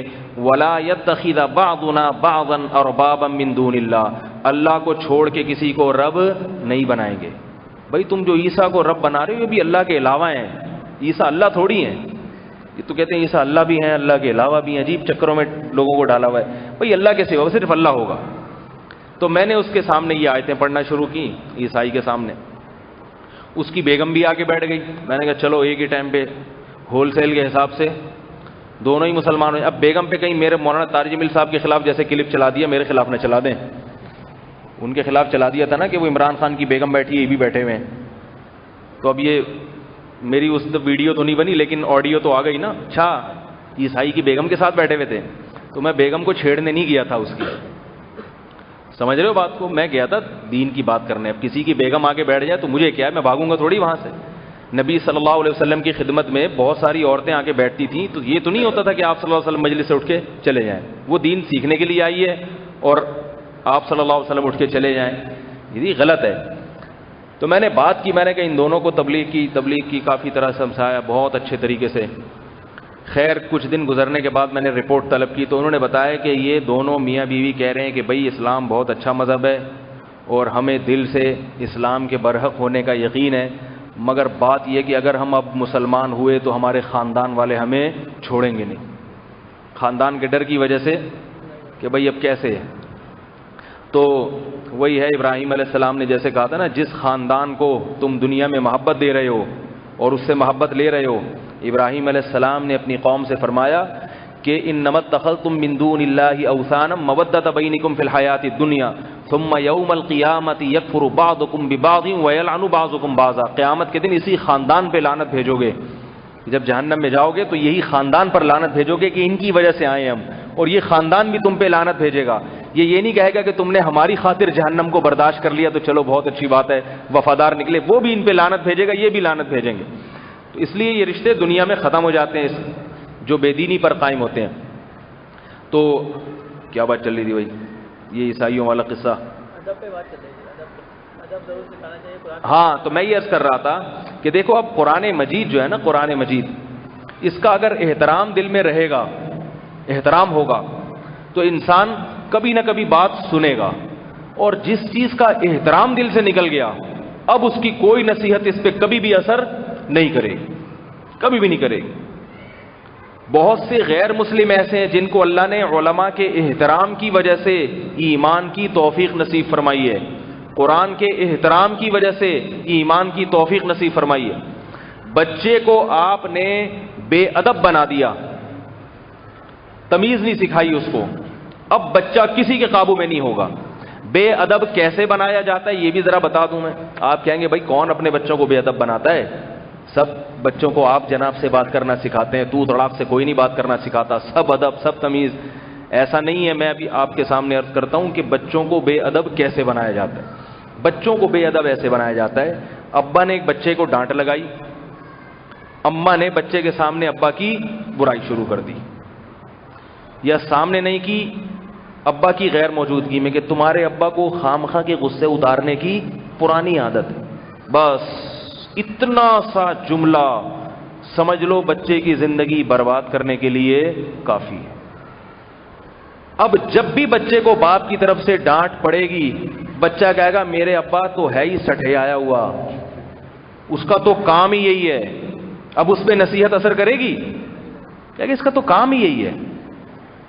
مائیں سمجھ رہی ہوتی ہے کہ ہم بچے کو اپنا فرما بردار بنا رہے ہیں، باپ سے ہٹا کے اپنی طرف لا رہے ہیں، لیکن ان کو یہ نہیں پتا جو بچہ باپ کا ادب نہیں کرے گا وہ ماں کا احترام بھی نہیں کرے گا، وہ ماں کا بھی نہیں کرے گا، وہ اس کو بھی لات مار کے جائے گا. وہ اسی طرح ماں نے بچے کو ڈانٹ لگائی اور باپ بچے کے سامنے ماں کو پیٹنا شروع کر دے، ماں کو لتاڑنا شروع کر دے، تو بچے کے دل سے ماں کی عظمت نکلتی ہے. پھر یہ گھروں میں بہت ہوتا ہے، جو مرضی ظلم کر دے بچے کے سامنے ایک دوسرے کو ہرگز نہ ٹوکے، الگ سے لے جا کے بیگم تم نے اپنا غصہ تو اتار لیا، مگر اس طرح سے بچے خراب ہوتے ہیں.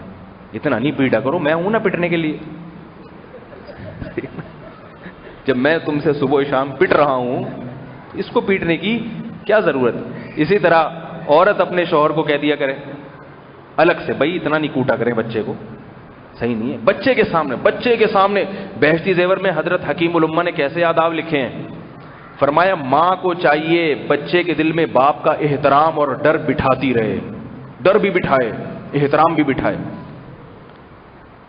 اس کو بتا, بچہ کوئی الٹا کام کرے, بھائی ابو کو پتا چل گیا, پاپا کو پتا چل گیا, بابا کو پتا چل گیا, خیر نہیں ہے, بچہ ڈرے گا, بھائی بابا کوئی بہت ڈراؤنی چیز ہے, یہ روب بیٹھے گا تو کام بنے گا. یاد رکھو, جس میں عقل نہیں ہوتی اس سے روب سے کام لیا جاتا ہے, سمجھا کے کام نہیں لیا جاتا, اس سے روب سے. یا تو اس کو ٹوپی کرانی پڑتی ہے. جیسے ایک بادشاہ تھا نا, شہزادہ تھا چھوٹا 4-5 سال کا, اس نے شور مچانا شروع کر دیا, مجھے ہاتھی چاہیے. اب شہزادے کو تو کون ٹھکائی لگائے, ہاتھی چاہیے. اور بادشاہ لوگ شہزادوں کو لاڈ پیار کر کے بگاڑتے بھی ہیں. اصل علاج تو یہ تھا کہ بھائی اس کو 2 تھپڑ لگا کے خاموش کر دو شہزادے کو, بیٹا تجھے کہاں سے جنگل میں تیرے لیے ہاتھی لے کر آئے. تو بادشاہ لوگ تو شہزادوں کی بڑی رعایت کرتے ہیں, باغی بنا دیتے ہیں ان کو. بادشاہ نے کہا نہیں, سختی سے تو کچھ کہوں گا نہیں میں اس کو, میرا بیٹا ہے کہیں ناراض نہ ہو جائے. اب بچے نے تنگ کر کے رکھا ہوا ہے, مجھے ہاتھی چاہیے, ہاتھی چاہیے, ہاتھی چاہیے. اب پولیس بھیج دی جنگلوں میں, کہیں سے ہاتھی پکڑ کے لاؤ. ساری رعایا پریشان, اور ہاتھی نہیں مل رہا. ہاتھی اگر مل بھی جائے تو لا کے اس کو کھلائے گا کون, اس کو پالے گا کون. تو ایک عقل مند بیٹھا ہوا تھا وزیر, اس نے کہا بادشاہ سلامت, بچہ ہے اس کو ٹوپی کرائیں, ٹوپی. کھلونے والا ہاتھی لے جا کے اس کو پکڑا دیا. دیکھو یہ ہاتھی ہے, یہ اتنا چھوٹا کیوں ہے بیٹا, آج کل ہاتھی جو ہے نا خوراک کی کمی سے اتنے چھوٹے ہو گئے ہیں. بچہ خوش, ماشاءاللہ بھائی ہاتھی مل گیا. ٹوپی کراتی کہ نہیں کراتی. تو بچوں کو یا تو الو بنایا جاتا ہے, یا روب سے, یا تو ڈانٹ ڈپٹ ہے, روب آنکھیں دکھائی ڈر گیا, یا یہ کہ آپ نے تھوڑا سا کچھ چیز مانگ رہا ہے تو ادھر سے گھما کے لے آئے, وہ دکانیں دکھا دی, دیکھو ہڑتال ہے, بند ہے, ایسے ٹوپی کرا کے اس کو لے آئے. تو جھوٹ نہ بولیں, جھوٹ یہ بھی بتا دوں, بچے کے سامنے جھوٹ بولا اور وہ پکڑا گیا تو بچہ جھوٹ سیکھتا ہے, فوراً جھوٹ سیکھتا ہے. مائیں کہتی ہیں نا میری مٹھی میں ایک چیز بند ہے, حدیث میں اس کی ممانعت ہے. بچے کو بلاتے ہیں آؤ یہ چیز دوں گا, اور ہاتھ میں کچھ بھی نہیں ہے. جب بچہ آیا, آپ نے ہاتھ کھولا, کچھ بھی نہیں ہے, بچے کے دل میں جھوٹ کی برائی نکل جاتی. بچہ کہتا ہے اپنے مفاد کے لیے کسی سے جھوٹ بولا جا سکتا ہے, جھوٹ بولا جا سکتا ہے. بچہ فوراً یہ کہے. میرے بچوں کو میرے بارے میں معلوم ہے کہ میں اگر ان سے کسی چیز کا وعدہ کر لوں کہ بھئی کل میں یہ لا کے دوں گا, بچوں کو پتا ہے ابا لازمی لا کے دیں گے, کو پتا ہے, کیونکہ ابا جھوٹ نہیں بولیں گے. بچوں کے ساتھ تو بہرحال انسان یہ احتیاط کرتا ہے کہ بھئی نتیجہ کیا نکلے گا. بھئی مجھے یہ ڈر ہوتا ہے کہ اگر میں نے جھوٹ بول دیا تو کل بچے جب میرے سامنے جھوٹ بولیں گے, کوئی میرا بچہ میرے سامنے جھوٹ بولے گا تو میں اسے کیسے تنبیہ کروں گا کہ جھوٹ بولنا غلط ہے. وہ کہیں گے آپ نے بھی تو جھوٹ بولا تھا. اور مائیں یہ کام بہت کرتی ہیں معذرت کے ساتھ. بچوں کے سامنے, باپ کے سامنے جھوٹ بول رہی ہیں, بچہ سن رہا ہے, بچے کو پتا ہے کہ امی ابو کو ٹوپی کرا رہی ہیں, دیکھ رہا ہے بچہ. بیٹیاں بھی دیکھ رہی ہیں, تو یہ چیزیں بیٹیاں سیکھتی ہیں, پھر سسرال جا کے اپنے شوہر کو جھوٹ بولتی ہیں. اپنے ان کو پتا ہے کہ ہماری اماں بھی یہ کام کیا کرتی تھی. ماں تو جو کرے گی بچی وہ کرے گی. وہ ایک واقعہ ہے نا کہ ایک خاتون لڑکی کی شادی ہوئی, میاں اس کو بہت محبت والا ملا, وہ چاہتا تھا میری بیوی بھی خوش رہے, بڑی اس نے چیزیں لا لا کے دیں, شاپنگ کرائی, لیکن بیگم کا ہر وقت 2-4 دن تو خوش رہی, اس کے بعد موڈ آف. بھائی کیا وجہ ہے بیگم صاحبہ آپ کا موڈ آف رہتا ہے, کوئی وجہ ہو, یہ چاہیے وہ چاہیے, بتائیں کیا چاہیے آپ کو. برگر چاہیے, پیزا چاہیے, کلفٹن کی سیر کرنی ہے, چڑیا گھر بھی گھما کے لے آیا, مگر بیگم کا موڈ درست نہیں. یہ تھے نرم دل, سمجھا کے محبت سے ہر طرح کے بزرگوں کے بیانات سنا دیے, نہیں سمجھ. ایک دن غصہ آیا اور طبیعت سے اس نے دھنائی لگا دی اس کی. کہہ رہے جب کوئی مسئلہ نہیں ہے تیرے ساتھ تو کیوں منہ بنا کے بیٹھ. جس دن دھنائی لگائی اس دن بیگم خوش, اس دن کیا ہے بھائی, طبیعت کافی ہلکی اس کو محسوس ہوئی. یہ حیران کہ یہ چکر کیا ہے. آج تو میرا خیال تھا کہ یہ طلاق لے کے بھاگ جائے گی, خلا لے لے گی عدالت سے, اب کیوں ہوئی. تو تحقیق کرنے پر پتا چلا کہ اس نے اپنی اماں کو ہمیشہ اپنے ابا سے پٹتے ہوئے دیکھا ہے, ہمیشہ یہی دیکھا ہے, گھر کا ماحول ہی ایسا تھا. تو اب اس کو وہی کلچر چاہیے کہ ٹھکائی ہوتی رہے, سیٹنگ پہ چلتی رہے گی. تو یہ بچہ ایسے ماں سے سیکھتا ہے, ایسے سیکھتی ہیں, خاص طور پہ بیٹیاں. بیٹا باپ سے سیکھتا ہے اور بیٹیاں ماں سے سیکھتی ہیں. تو بھائی کیوں گھروں میں ٹھکائیوں والا ماحول اور پٹنے والا ماحول اور چیخنے چلانے والا ماحول بنا رہے ہو. بچوں کی خاطر تھوڑا سا تمیز کے دائرے میں رہنا سیکھ لے انسان. اور تالی دونوں ہاتھوں سے بجتی ہے, ایک ہاتھ سے نہیں. اور دوسری بات یہ کہ بعض دفعہ ایک کی غلطی ہوتی ہے جس کی وجہ سے دوسرے کو کنٹرول کرنا پڑتا ہے اور بعض دفعہ وہ کنٹرول نہیں کر پاتا. تو یہ ساری بچپن سے خرابیاں پیدا ہوتی ہیں, بچپن سے. تبھی تو شریعت میں خاندان کی بہت اہمیت ہے. بھائی خاندان دیکھ کے شادی کرو. وجہ کیا ہے کہ بھائی جس خاندان میں پلی بڑی ہے یا پلا بڑا ہے اس کے اثرات اس کے اندر لازمی آئیں گے. تو میں یہ عرض کر رہا تھا بچوں کو ادب سکھائیں. ادب کیسے, بے ادبی کیسے سکھائی جاتی ہے؟ ایک طریقہ تو میں نے یہ بتایا کہ باپ کی برائی بچے کے سامنے, یا باپ ماں کی برائی کر رہا ہے بچے کے سامنے, یا ایک دوسرے بچے کو تنبیہ کر رہا ہے, دوسرا اسی وقت اس کو ٹوک رہا ہے کہ یہ غلط ہو رہی ہے تنبیہ. یہ بھی ہوتا ہے. ایک اور گڑبڑ یہ ہوتی ہے, اور معذرت کے ساتھ بیان اگرچہ میرا بہت ساری خواتین سنتی ہیں, مگر یہ والی برائی جو میں بھی بتا رہا ہوں یہ خواتین میں زیادہ ہے. میں یہ نہیں کہہ رہا ساری خواتین میں یہ برائی ہے, جو میرا بیان سنتی ہیں ان میں نہیں ہے, ان کے علاوہ کی بات کر رہا ہوں, ان میں یہ برائی بہت زیادہ ہے. وہ برائی کیا ہے کہ اگر بچے کا چچا, تایا یا چچا زاد بھائی جو عمر میں بڑا ہو, وہ اپنے کزن کو جو عمر میں چھوٹا ہے اس کو کسی بات پہ ڈانٹے, یا چچا اس کو ڈانٹے یا تھپڑ لگا دے, تو مائیں فوراً شکایت شروع کر دیتی ہیں, تم کون ہوتے ہو میرے بچے پہ ہاتھ اٹھانے والے. ٹھیک ہے یہ کچھ بھی نہیں ہے, لیکن جب آپ کو پھر طلاق ہو جائے, اللہ نہ کرے, یا شوہر مر جائے, پھر یہ نہیں کہنا میرے بچے روڈوں پہ آوارہ گردی کرتے پھر رہے ہیں, آپ اپنے بھتیجوں کا خیال کریں. پھر یہ قابو میں نہیں ہوں گے.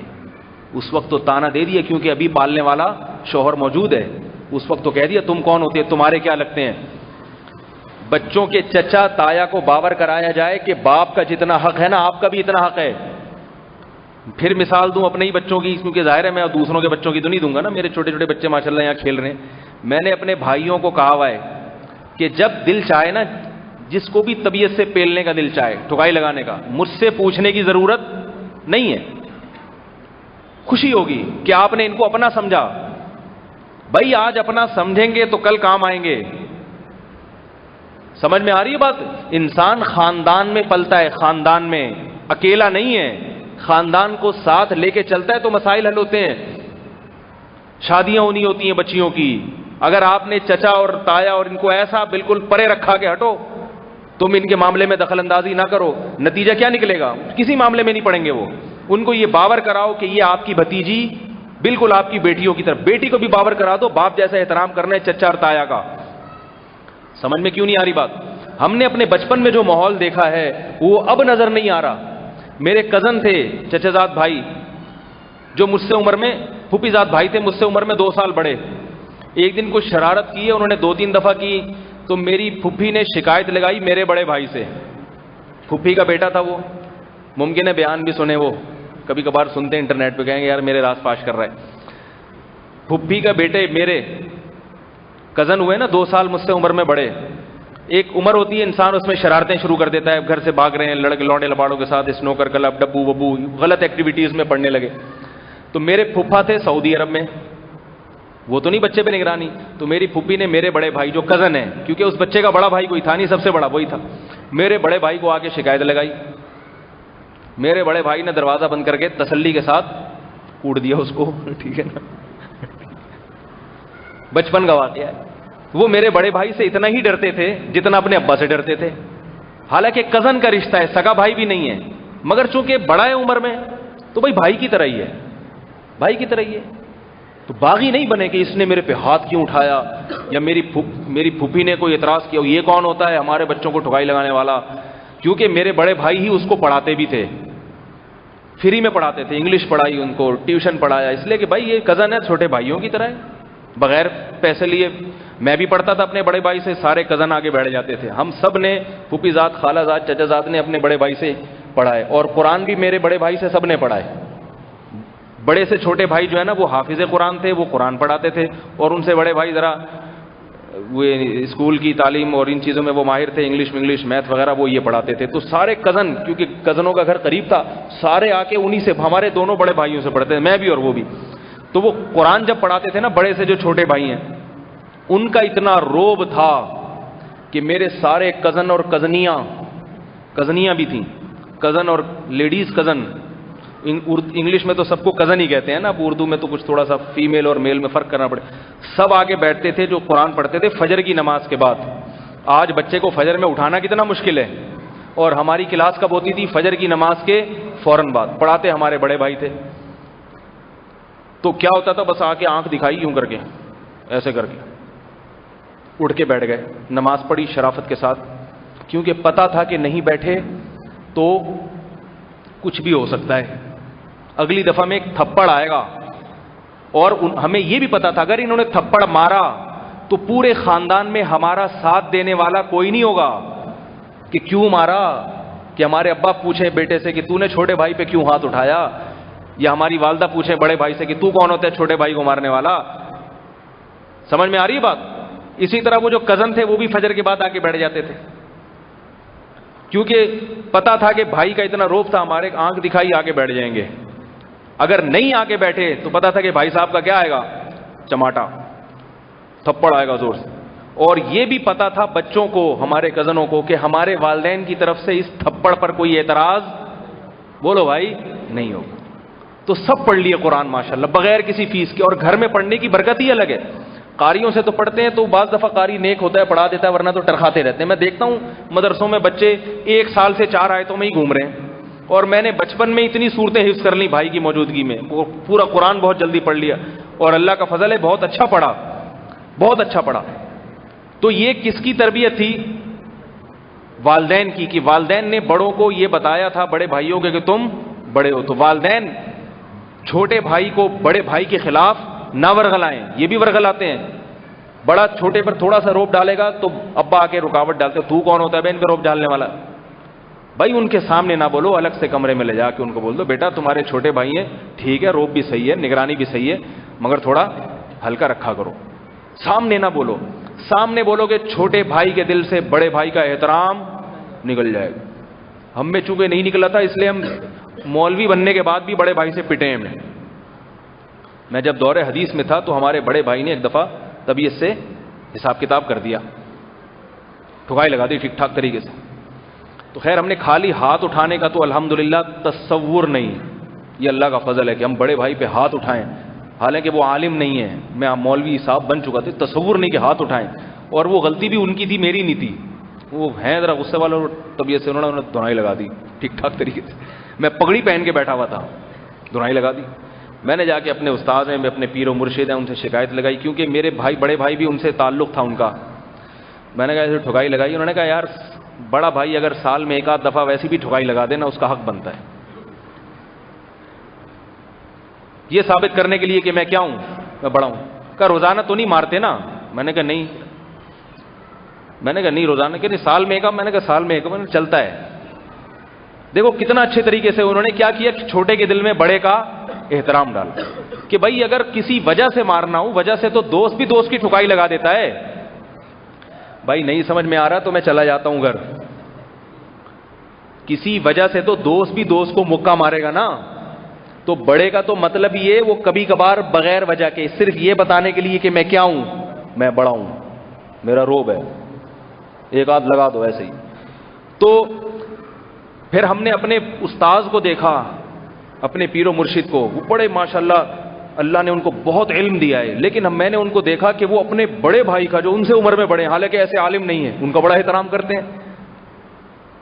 تو کیا ہوتا ہے, اتنے ایسے ایٹیٹیوڈ میرے نہیں ہے کہ آپ سمجھیں کہ پتہ نہیں کتنے ماشاءاللہ اکرام احترام ہے, دماغ ہمارا بھی تھوڑا سا ٹیڑھا ہی رہتا ہے. لیکن ایک بات بتا رہا ہوں کہ جو ٹوٹا پھوٹا احترام آ گیا اپنے بڑوں کا, ٹوٹا پھوٹا, الٹا سیدھا ہی کہہ لے, زیادہ نہیں ہے. کہیں آپ لوگ ٹرائی کر کے دیکھیں کہ بھئی کسی بڑے کو لا کے ڈنٹوائیں, مجھ سے ڈانٹ پڑوائیں اور کہیں یہ احترام, غصے میں آدمی بھڑک جاتا ہے, کچھ بھی کہہ لیتا ہے.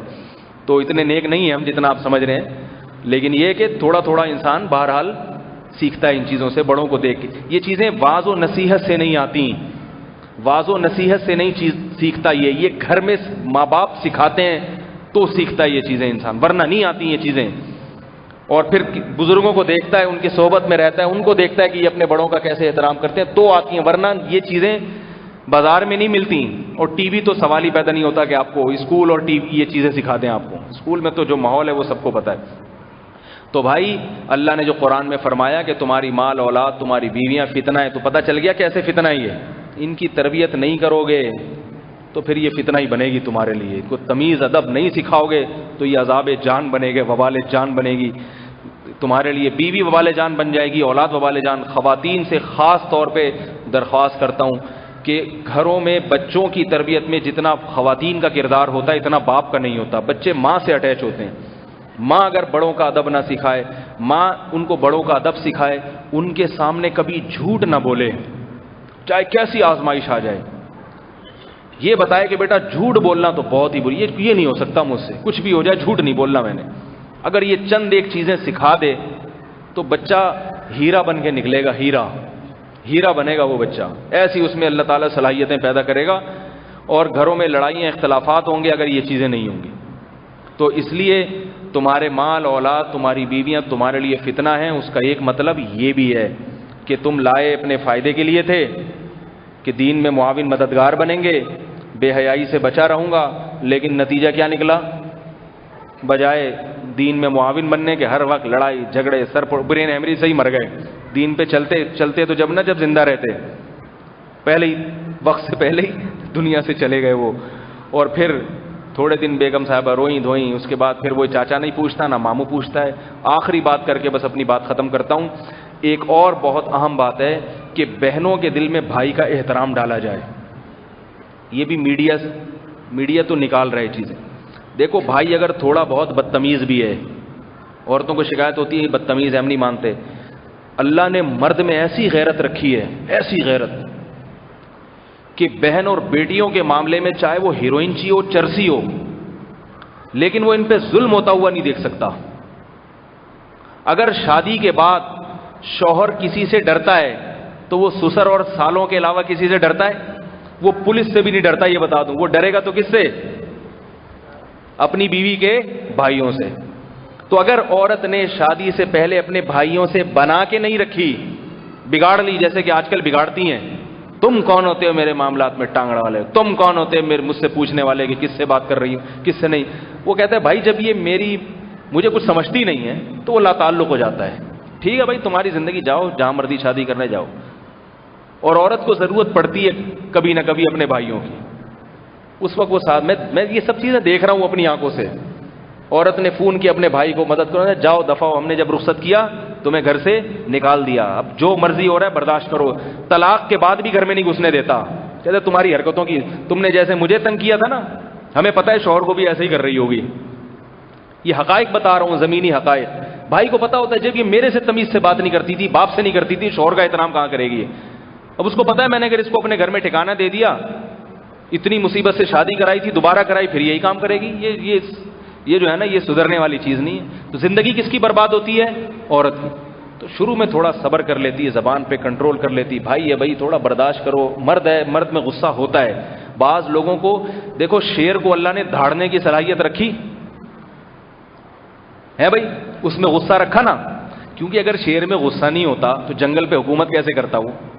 اگر شیر کو اللہ بکری والے ایٹیٹیوڈ دے دیتے، بکری کیسے ریکویسٹ کرتی ہے گھاس چاہیے یہ چاہیے، شیر کو بھی، تو شیر جنگل پہ حکومت کرتا. اللہ نے مرد کو بنایا ہے حاکم، اس نے گھر پہ کیا کرنی ہے؟ حکومت، محبت کے ساتھ. ظالم حاکم نہیں بننا، محبت کے ساتھ، لیکن کرنی حکومت ہے. تو اللہ نے مرد کو تھوڑا روب بھی دیا ہے، تھوڑا غصہ بھی دیا ہے، تھوڑا سا اس کو جو ہے نا ٹیڑھے دماغ کا بنایا ہے. یہ اس لیے بنایا تاکہ تھوڑا اس سے ڈر کے رہیں. اگر یہ اتنا پولائٹ ہو گیا، اتنا پولائٹ کہ اسے غصہ ہی نہیں آ رہا. میرے پاس عجیب عجیب قسم کی چیزیں آتی ہیں، میں آپ کو کیا بتاؤں. عجیب عجیب فون آتے ہیں لوگوں کے، میں سر پٹولنے لگتا ہوں، یار یہ ایسے لوگ بھی ہیں دنیا میں. حضرت وہ میری وائف جو تھی نا، ایکچولی ان کے کسی سے تعلقات ہو گئے تو وہ گھر سے بھاگ گئیں. مجھے بہت غصہ آیا. تو بھائی کیا غصے میں؟ کہہ رہے میں نے صبر کیا. یہ حقیقت بتا رہا ہوں، آپ سمجھیں گے نہیں، اس لیے غیبت نہیں ہے، کوئی بھی نہیں پہنچ سکتا وہاں تک، اور وہ خود بھی نہیں سمجھ سکتے کہ میں ان کی بات کر رہا ہوں. بعض دفعہ میں ایسے ٹیکنیکل طریقے سے بات کرتا ہوں کہ وہ اس کو بھی اپنی انسلٹ محسوس نہ ہو، کیونکہ کسی کی عزت کی حفاظت کرنا بہرحال یہ فرض ہے. تو ایسے کیس میں نے برداشت کیا. پھر وہ 4 مہینے 6 مہینے ادھر ادھر، یہ وہ فلانا، پتہ نہیں کس سے اس نے منہ کالا کیا ہوگا. پھر آ کے معافی مانگی، میں نے کہا چلو ٹھیک ہے. اس کے بعد پھر بھاگ گئی. ٹھیک ہے. ابے بھائی آدمی ہو کیا ہو؟ اس کے انداز کلام سے لگتا ہے کہ بھائی کوئی بھی ہوتی یہی کرتی، کوئی بھی ہوتی وہ یہی کرتی. کہ بھائی اتنا ایسا عجیب سا انسان مل گیا مجھے، اتنا شریف شرفا. اتنا شریف شرفا کہ 4 مہینے بھاگ کے آؤ پھر جاؤ تو پھر بھی اس کو پتا ہے پھر. تو میں نے کہا چھوڑو اس کو, طلاق دو, اس کو نکالو گھر سے. کہہ رہے نہیں وہ بس چھوڑے, آگے میں باتیں نہیں کرتا آپ سے. تو اب اگر اس طرح کا ہوگا, بیٹی موبائل پہ گھنٹوں گھنٹوں باتیں کر رہی ہے, ابا اس کو یہ نہیں کہ موبائل اس سے چھین لے, بیٹا کس سے بات کر رہی ہو, میں منع نہیں کر رہا تمہیں بات کرنے سے, لیکن مجھے پتا تو چلے کہ اپنے چاچو سے اتنی محبت ہے تمہیں, یا اپنے ماموں سے اتنا دل آ گیا تمہارا, اپنے ماموں, یا اپنے بھائی جو منجلے بھائی ہیں وہ تمہیں بہت ہدیے دیا کرتے تھے, ان پہ بہت دل آ گیا ہے, 1.5 گھنٹہ اپنے منجلے بھائی سے تمہاری ایسی باتیں ہو رہی ہیں, تو بیٹا مجھے بتا تو دو نا. ابو نہیں, آپ میرے معاملات میں دخل اندازی نہیں کریں. ابو ایک دم ڈر گئے, اور میں نے کیا تو یہ خودکشی نہ کر لے, یہ بلیچ نہ پی لے. تو بھائی اس سے موبائل لو, دیکھو کس کا نمبر ہے. میں یہ نہیں کہہ رہا خدا نہ خواستہ اپنی بچیوں سے بدگمان ہو, اپنی بہنوں سے بدگمانی جائز نہیں ہے شریعت میں, اور اس سے پوچھو تو صحیح یہ کیوں چھپ چھپ کے باتیں ہو رہی ہیں. جیسے کسی کا فون آتا ہے کمبل میں کیوں گھس جاتی ہو ایک دم, اگر وہ نہیں دے رہی تو تھپڑ لگائیں اس سے. ایک صاحب کا فون آیا, بھائی بیٹی قابو میں نہیں ہے, اس طرح کر رہی ہے اور وہ خودکشی کی دھمکی دے رہی ہے. میں نے کہا بھائی تیزاب کی بوتل لا کے رکھیں. بولے بیٹا یہ, اور ویڈیو بنائے کہ خود ہی پی ہے اس نے تاکہ کیس نہ بنے. میں نے کہا اتنے لڑکوں سے اس کے ناجائز تعلقات ہیں, اتنے لڑکوں سے, اور آپ اس سے موبائل لیتے ہیں تو وہ نہیں دیتی, بتائے بغیر آپ کے سامنے آپ کے گھر سے باہر جا رہی ہے. ایسی پوزیشن تھی اس لڑکی کی. تو میں نے کہا یہ تو بہتر ہے کہ خود ہی مر جائے تاکہ آپ پہ کیس نہ بنے. میں نے کہا لا کے رکھیں تیزاب, بولیں یہ پیو اور میں ویڈیو بنا رہا ہوں, خود ہی مرو. صحیح ہے نا, خود ہی مرو. کیوں زندہ رکھا ہوا ہے اس کو, کیوں زندہ رکھا ہوا ہے؟ اور ورنہ اس سے تھپڑ مار کے موبائل لو اس کے ہاتھ سے. ایسا تھوڑی, اسلام میں ایک حدود ہیں برداشت کی بھی, ہر چیز کی کچھ حدود ہوتی ہیں, اس سے آگے نہیں بڑھا جاتا معاملات میں. تو اسی طرح یہ بھی یاد رکھو, بہنوئیوں کی شکایتیں آتی ہیں لڑکیوں سے, 100 لڑکیوں سے ناجائز تعلقات, یہ بھی بہت آج کل ہو رہا ہے. دین نہیں ہے نا, تو اس میں بہنوئی کو ہم نے محبت سے سمجھایا, ان کی سمجھ میں نہیں آیا. اتنی جب تعلقات ہوں گے تو محبت سے سمجھ میں نہیں آئے گا میرے بھائی. اس کو الٹا لٹکا کے اس کی طبیعت سے اس کو دھو, پھر زمزم سے نہلاؤ آخر میں اس کو. پہلے طبیعت سے دھو اس کو, بولو ہم نے بھائی تمہیں اس لیے تھوڑی تم سے رشتہ کیا تھا کہ تم یہ کام کرو گے نالائق. یہی کام اگر تم نے کرنا تھا, شادی کرنے کی کیا ضرورت تھی, ہماری بچی کی زندگی برباد کرنے کی کیا ضرورت تھی. تو یہ جو ہے نا, اس لیے اللہ تعالیٰ نے مرد کی طبیعت میں غصہ رکھا ہے, تو خواتین کو مردوں کے غصے کو تھوڑا برداشت کر لینا چاہیے. میں بد اخلاق بننے کی ترغیب نہیں دے رہا ہوں. پہلی بات, بہت سے مرد گھر میں جب جاتے ہیں تو خونخوار بھیڑیا بن کے جاتے ہیں. اخلاق وہی ہونے چاہیے جو محمد صلی اللہ علیہ وسلم کے. گھر میں گئے, سب کو سلام کیا, سب سے خیریت پوچھی, جیسے نبی صلی اللہ علیہ وسلم کے اخلاق تھے, محبت کی. کیسے اخلاق تھے امی عائشہ, جہاں سے پانی پیتی آپ صلی اللہ علیہ وسلم گلاس میں اسی جگہ سے پانی پیتے تھے. محبت کے اظہار کی سب کچھ ہونا چاہیے, لیکن ساتھ میں تھوڑا یہ بھی ہو کہ شیر ہوں میں کیا ہوں. ہاں یہ ہے نا سمجھنا کہ میں محبت میں گیدڑ بن گیا ہوں, ٹھیک ہے نا. شیر بھی بعض دفعہ محبت کرتا ہے مگر ہوتا وہ شیر ہے. اب شیر سے زیادہ فری ہو گئے. اب شیر کو چڑیا گھر میں, وہ کلپ ایک انٹرنیٹ پہ آیا ہوا تھا, چڑیا گھر میں شیر کے ہاتھ نا وہاں ڈال کے, گلے میں ہاتھ ڈال کے تصویر کھنچوا رہا ہے ایک آدمی. شیر نے کچھ نہیں کہا, بولا چلو ٹھیک ہے محبت کا اظہار ہے. دوسرے کو آیا, اس نے دم پکڑ کے گھمانا شروع کر دیا. شیر نے کہا بھائی ٹھیک ہے. تیسرا آگے نا زیادہ ہی اس کے منہ میں گھس رہا, شیر نے پکڑ لیا بھائی, بازو پکڑا ہے, اس کی ہڈی توڑ دی شیر نے, یہ بتانے کے لیے کہ ٹھیک ہے محبت, لیکن اس کے بھی کچھ یہ نہیں کہ دمیں مروڑ رہے ہو آ کے یہاں سے, اور جناب یہ سارا حساب اب یہ نہیں ہوتا. تو اس طرح سے اپنے گھر کو درست کرنے کی کوشش کرنی چاہیے. خلاصہ یہ نکلا کہ گھر میں ادب تمیز سکھائیں بچوں کو, تمیز, اور علماء کا احترام. آخری بات بس یہ رہ گئی تھی بہت اہم, بچے کو اگر عالم کا, بزرگ کا احترام, مسجد کے امام, قاری صاحب کا احترام سکھا دیا کہ بیٹا ان کے سینے میں قرآن ہے, بس احترام کرو, ان کی برائیوں پہ نظر نہ کرو, تو انشاءاللہ ایک نہ ایک دن وہ دین پہ آئے گا. دین پہ آئے. میں ایک ڈاکٹر کے پاس گیا تھا, وہ ڈاکٹر میرا بہت احترام کرتے تھے, حالانکہ بے دین تھے. میں حیران, میں نے کہا ڈاکٹر صاحب آپ, میں اس وقت طالب علم تھا, میں مولوی نہیں بنا تھا, طالب علم تھا میں. وہ ڈاکٹر بہت احترام کرتے. میں نے کہا آپ کیوں اتنا احترام کرتے ہیں, آپ تو ڈاکٹر لوگ تو عام طور پہ اتنا زیادہ لفٹ نہیں کراتے. کہنے لگے بابا نجم حسن صاحب ہوتے تھے ناظم آباد میں, بہت بڑے بزرگ تھے اللہ والے. تو میرے والد صاحب بچپن سے مجھے ان کی صحبت میں لے جا کے بٹھاتے تھے اور کہتے تھے یہ اللہ والے ہیں. تو میرے والد صاحب 2 زانوں ان کی مجلس میں ادب سے بیٹھتے تھے مجھے لے جا کے. تو بس میں نے اس وقت سے میرے دماغ میں ہو گیا کہ بھئی دیکھو کوئی اللہ والا ہو یا بزرگ ہو, اس کا ایسے ادب کیا. ہم تو اللہ والے نہیں, لیکن وہ تو بیچارے ہم کو اللہ والے ہی سمجھ رہے تھے. تو جو ہے نا ایسے احترام. اب اس کے دل میں کیا آ گیا؟ علماء کا احترام آ گیا. ایک حکیم ہے نیو کراچی میں، گرین چینل والے ہیں وہ، خالص الصلاۃ والسلام علیک یا حبیب اللہ والے. مگر میں کبھی ان کے پاس جاؤں نا، بولتے اللہ کا شکر ہے میں جاتا نہیں کسی حکیم کے پاس، لیکن کبھی کبھار ہوتا ہے جیسے راستے میں پڑھتے ہیں. ایک دفعہ والدہ کو لے گیا، مجھ سے پیسے نہیں لیتے، حالانکہ ان کو میرے بارے میں پتہ یہ وائٹ چینل ہے، پھر بھی نہیں لیتے. میں نے ان سے پوچھا آپ پیسے تو لیا کریں. کہتے ہیں کہ نہیں، ہم جب بچپن میں پڑھتے تھے حکمت اور طب، تو ہمارے استاذوں نے، ہمارے بڑوں نے سکھایا تھا کہ علماء چاہے کسی بھی مسلک کے ہوں ان کا احترام کرو، کیونکہ وہ اللہ رسول کی بات کرتے ہیں. دیکھو بھائی ہے گرین چینل، مگر اس کے دل میں ایک بات بچپن میں بٹھا دی کہ بھائی جو اللہ رسول کی بات کرے گا لوگوں کو اللہ کی طرف بلائے گا، زنا کی طرف تو نہیں بلانا نا. چلو وائٹ چینل ہے، مگر ایسا تو نہیں ہے نا کہ لوگوں کو چوری چکاری کی طرف. سیاستدان تو کہاں کہاں بلا رہے ہیں لوگوں کو، کیا کیا کروا رہے ہیں لوگوں سے. بلا تو اللہ کی طرف رہا ہے. اب بھی نہیں لیتے پیسے، اب تک نہیں لیتے. تو یہ ہوتا ہے بچپن میں بچوں کو ماں باپ اگر علماء کا احترام، ان کی مجلس میں جائیں، علماء کی غیبتیں نہ کریں. مولوی ایسے ہوتے ہیں تو مولوی ایسے ہوتے ہیں تو مولوی یوں ہوتے ہیں تو مولوی، بچہ بھی اڑ کر کہتا ہے مولوی صاحب نے کوئی اچھی بات بھی کہا ہے، مولوی تو ایسے ہی 2 نمبر ہوتے ہیں. تو بھائی پھر 1 نمبر کہاں سے ملے گا اس کو؟ کیا یہود و نصارہ کے پاس جائے گا وہ سیکھنے کے لیے؟ یہود و نصارہ تو شراب کباب سکھاتے ہیں، ان کے تو نائٹ کلب ہیں، شرابیں ہیں، ان کے یہاں تو سب الاؤ ہے. اس لیے یہ چیزیں بچوں کو بچپن سے سکھائیں. ایک آخری بات جو امی بھائی کے بارے میں نے کرنی تھی، بیان میرا مکمل ہو گیا. بس ایک کچھ ہفتہ بھر میں جو خبریں آتی ہیں نا، تو ان پہ بھی بعض دفعہ میرا دماغ میں کوئی بات آ جاتی ہے. وہ سنا ہے کہ وہ عمران خان نے اپنی بیوی کو طلاق دے دی ہے، سننے میں آ رہا ہے. تو اس پہ بعض لوگ جو ہے نا اس کو بہت ایشو بنا رہے ہیں کہ ایک بیوی کو تو سنبھال نہیں سکا، ملک پہ حکومت کیا کرے گا. بعض لوگ یہ تبصرہ کر رہے ہیں، بعض اور کچھ کہہ رہے ہیں، بعض اور تبصرہ ایک مذاق بنایا ہے. تو عمران خان کی شخصیت ابھی میرے سامنے نہیں ہے کہ وہ کیا ہے کیا نہیں ہے. کسی کی شخصیت سے ہمیں بحث بھی نہیں ہونی چاہیے. ایک شرعی مسئلے کا چونکہ اس سے تعلق ہے، اس لیے میں نے سوچا کہ میں اس پر تھوڑی سی بات کر دوں کہ دیکھو اللہ تعالیٰ نے قرآن مجید میں حکم دیا ہے فَإِمْسَاكُمْ بِمَعْرُوفٍ أَوْ تَسْرِيحٌ بِإِحْسَان. نکاح کرو، محبت سے رہو، نہیں رہ سکتے تو محبت سے علیحدگی اختیار کر لو. تو اللہ نے جہاں شادی کا ذکر کیا وہیں ساتھ ساتھ علیحدگی کا بھی. مگر چونکہ ہم ہندوؤں کے معاشرے سے ہم لوگ زیادہ اٹیچ رہے ہیں نا، تو ہمارے ہاں طلاق کو حد سے زیادہ معیوب سمجھا جاتا ہے. بلا وجہ کوئی طلاق دیتا ہے یہ تو غلط ہے، اس کی تو حوصلہ افزائی نہیں ہونی چاہیے. لیکن اگر کسی وجہ سے دے رہا ہے، بھائی نہیں بن پا رہی، آپس میں محبت سے علیحدگی اختیار کر لیتے ہیں، وہ اس پہ تانے دینا جائز نہیں ہے، کیونکہ پھر ایک شرعی حکم ہے.